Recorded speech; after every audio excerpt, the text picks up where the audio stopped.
बिस्मिल्लाहिर्रहमानिर्रहीम। नाजरीन अस्सलाम वालेकुम। प्रोग्राम हालात बराह रास्त के साथ शाहिद राना।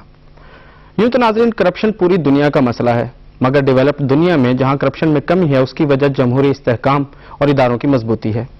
मेडिकल का शोबा पूरी दुनिया में इज्जत और एहतराम की निगाह से देखा जाता है। पाकिस्तान में भी जहां मजहबी हवाले से डॉक्टर को खुदा के बाद मसीहा कहा गया है और दूसरी जानिब जहां तिब्बी सहूलियात की कमी की वजह से खुसूसी एहतराम के हामिल हैं।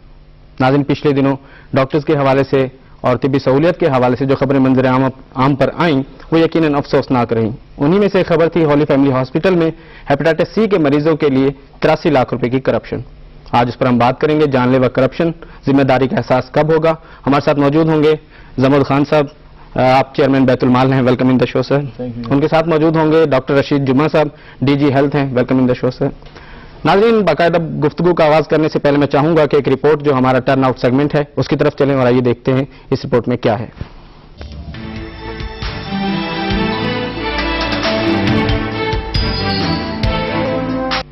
जानलेवा करप्शन के हवाले से जो मरीजों को फंड दिया गया उसमें किस तरह से खुर्द-बुर्द की गई और इसमें कौन कौन इन्वॉल्व थे, ये बात जानेंगे हम यहाँ के एमएस से, यहाँ के अमले से कि उस फंड को किस तरह से इस्तेमाल किया गया। ये इंतहाई एक फूल प्रूफ मेथड है जिसमें एप्लीकेंट जो है या जो भी जिसको भी बैतुल माल की जरूरत होती है पैसे लेने की, वो सबसे पहले अपने डॉक्टर के पास जाता है और उससे वो कहता है कि ये जैसे किसी की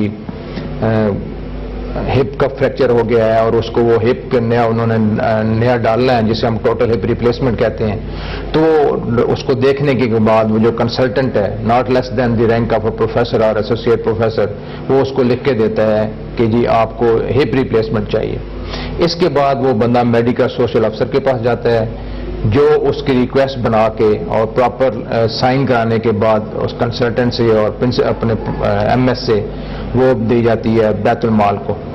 बैतुल माल की अपनी स्पेसिफाइड फर्में हैं, वो उनको कहते हैं कि आप उनसे जाके खरीद लीजिए। वो खरीद ली जाती हैं और फिर वो खरीदने के बाद कंसर्न यूनिट को दी जाती हैं। वो वहाँ लगाने के बाद वो एक सर्टिफिकेट जारी करते हैं कि अब हमने ये जो हिप रिप्लेसमेंट का थी ये हमने इस बंदे की कर दी है। इसके बाद वो दोबारा साइन होने के बाद मेडिकल सोशल अफसर के पास जाती है, वो फिर भेजता है बैतुल माल में और बैतुल माल वाले उसका जो चेक है, जो भी उनकी वो अप्रूव्ड कॉन्ट्रैक्ट प्राइस थी उसके मुताबिक वो इशू कर देते हैं। वो चेक जो है वो क्रॉस चेक होता है, पे अकाउंट ओनली होता है और वो एमएस के नाम आता है। बैतुल माल से चेक का बनकर आने के बाद एमएस के अकाउंट में दाखिल हो जाना आखिरी मरहला है, मगर क्या इससे पहले के तमाम मराहिल तय कर लिए गए थे? तो फिर जाली मरीज कैसे पैदा किए गए और उन फॉर्म्स पर किस डॉक्टर ने दस्तखत किए? ये फॉर्म 5 साइंस के साथ कैसे अप्रूव हुए? मैं कुछ कहने की पोजीशन में नहीं हूँ क्योंकि मैंने केस को ना अभी पढ़ा है ना स्टडी की है। हमें सबसे पहले एज ए स्पेशलिस्ट, मुझे या कोई और स्पेशलिस्ट भी ये काम कर सकते हैं, उसने तो ये डिटर्मिन करना है कि इसको ट्रीटमेंट की जरूरत है या नहीं, या इसमें ये डिजीज है या नहीं है। यानी बेसिक हमारा काम जो है डॉक्टर और स्पेशलिस्ट का ये है।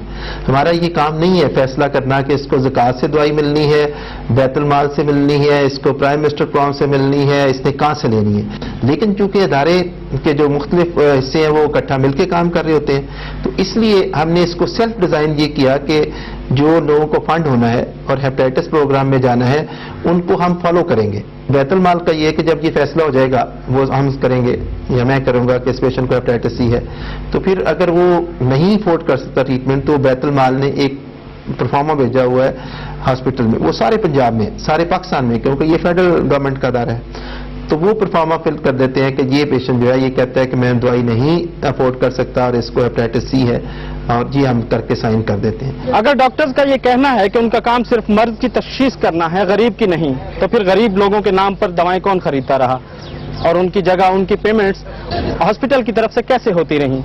बहुत लोग हैं जी, वो तो एक जूनियर एक मदद करने वाले हो सकते हैं, जब तक ऊपर साइन करने वाले जिनके दस्तखतों से अकाउंट्स ऑपरेट होते हैं वो नहीं पकड़े जाएंगे तो बाकियों को क्या फायदा। वो तो एक छोटे लोग हैं। अब करप्शन आपने देखा है कि हमारे जाली डॉक्टर्स की भर्तियां के साथ हुई हैं, जो कि हमारे एक प्रोफेशन के ऊपर एक बदनुमा दाग है।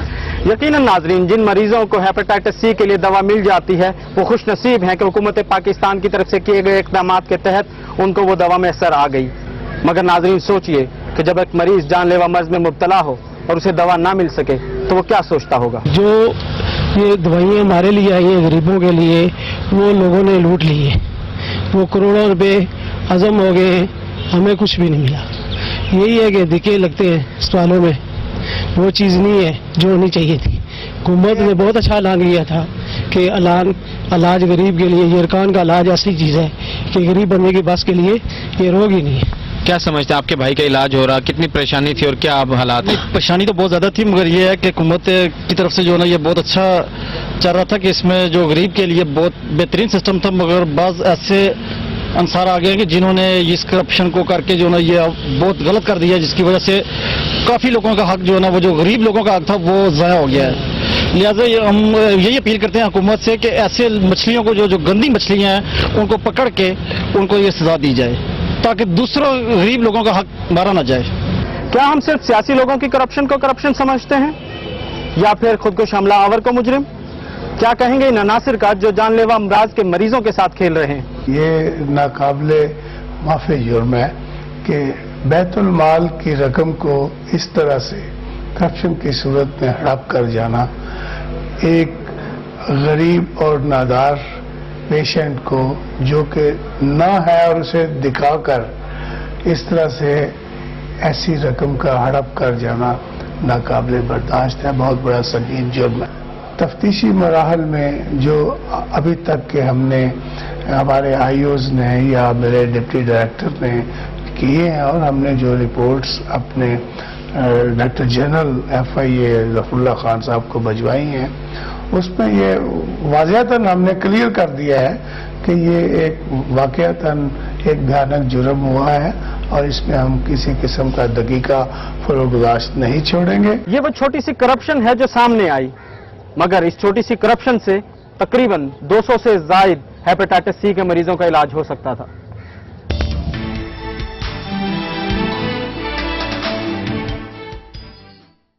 جی ناظرین، رپورٹ آپ نے ملاحظہ کی. ٹرن آؤٹ سیگمنٹ میں چلوں گا زمرد خان صاحب کی طرف. زمرد خان صاحب، یہ میرے پاس فارم بھی موجود ہیں، آپ نے رپورٹ بھی ملاحظہ کی. ان فارمز کے مطابق تقریباً 5 ایسی جگہیں جہاں پر سائنس چاہیے، پھر ناظمین کے سائنس چاہیے، اس کے بعد جو ہے وہ بیت المال کے کچھ افسران کے سائنس چاہیے. یہ تمام کرپشن ہوئی. آپ نے خود سے ہائی لائٹ کیا، یقیناً مبارکباد کے مستحق ہیں، لیکن آپ کا عملہ بھی یقیناً جیسا کہا گیا شامل رہا. کیا کہیں گے آپ اس پر؟ رانا صاحب، سب سے پہلے تو میں آپ کو مبارکباد پیش کرتا ہوں کہ آپ نے ایک بہت بڑا قومی فریضہ سر انجام دیا ہے کہ جو رپورٹ آپ نے دکھائی ہے، یا پاکستان بیت المال کو یا ڈاکٹر رشید جمعہ صاحب کو آپ نے بلایا ہے یہاں پہ، میں یہ سمجھتا ہوں کہ یہ اس وقت کی بہت اہم ضرورت ہے. پاکستان بیت المال کو جب میں نے جوائن کیا، میں تھوڑی سی بتاتا چلوں کہ کرپشنز کو میں نے کس طرح ختم کیا اور یہ سارا وقوع کیسے ہوا.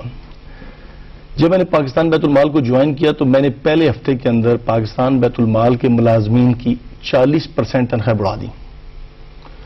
وہ اس لیے بڑھائی ہیں کہ پاکستان بیت المال ایک بانٹنے والا ادارہ ہے اور جو شخص بانٹ رہا ہوتا ہے کم از کم اس کے پیٹ جو ہے بھرا ہونا چاہیے. Right. اس کے بعد میں نے مسجد کے اندر بیٹھ کے ایک الف دیا ان کو اور ایک لیا ہے کہ پاکستان بیت المال میں یتیم، بیوہ، ڈسیبل، مریض، ان لوگوں کے پیسے ہوتے ہیں.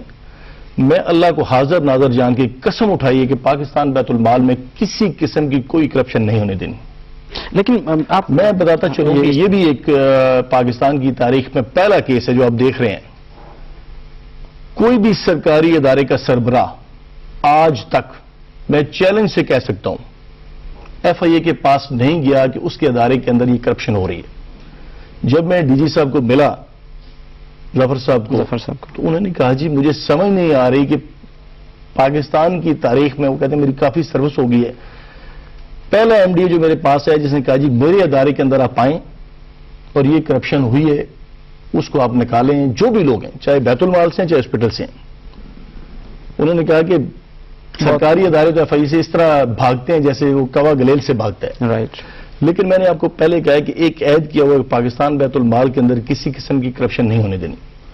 یہ جو آپ نے رپورٹ دیکھی، آپ کہہ رہے ہیں 200 مریضوں کی جان بچائی جا سکتی ہے. کرپشن ہوئی 83 ملین کی، بچانے کو آپ چھوڑیں، جو انہوں نے مارے ہیں نا جیل انجیکشن دے کے، اس کا حساب بھی بہت ضروری ہے. یقیناً ہمارے لیے ایک اور نیوز ہے. بچانا تو علیحدہ چیپٹر ہے. اچھا، کہ جو اب آپ دیکھ رہے ہیں نا کہ انہوں نے اگر انجیکشن دے دیتے لیکن جو جعلی ادویات دی گئیں ان کی انویسٹیگیشن بھی بہت ضروری ہے. اچھا پتہ نہیں کتنے سارے لوگوں کو اس کے اندر مارا گیا ہے. ابھی آپ کہہ رہے تھے کہ کس طرح اس کا پروسیجر ہے. Yes, exactly. کافی ساری معلومات تو آپ کے سامنے آ گئی ہیں. اصل میں یہ ہوا کہ پاکستان بیت المال کا میرے پاس جو بھی کیس آتے ہیں صرف اپروول کے لیے آتے ہیں.